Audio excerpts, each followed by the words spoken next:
আছে people's north east আৰু মই হেমন্ত ৰাজা এই মুহূৰ্তত জনাবলৈ বিচাৰিছোঁ যে ভাৰতীয় যিসমূহ লোক আছে তেওঁলোকে নাগৰিকত্ব লাভ কৰিব পাৰিবনে নোৱাৰে আৰু নাগৰিকত্ব লাভ কৰিবৰ কাৰণে কি নথিপত্ৰ প্ৰয়োজন এই ক্ষেত্ৰত কিন্তু গুৱাহাটী উচ্চ ন্যায়ালয়ে এবাৰ পুনৰ ৰায়দান প্ৰদান কৰিছে আৰু য'ত দেখিবলৈ পোৱা গৈছে আধাৰ কাৰ্ড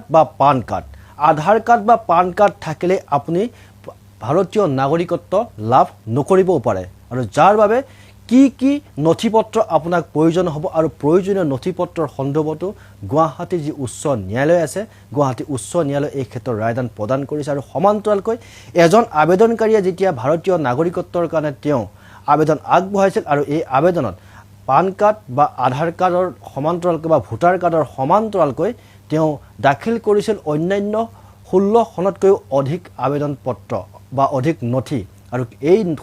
সম্পূৰ্ণখিনি নথি কিন্তু গুৱাহাটী উচ্চ ন্যায়ালয়ে নাকচ কৰিছে আৰু নাকচ কৰাৰ সন্দৰ্ভতো এক বিশেষভাৱে তেওঁলোকে ৰায়দান দিছে যে এইসমূহ কিহৰ কাৰণে এইসমূহ নথি কিহৰ কাৰণে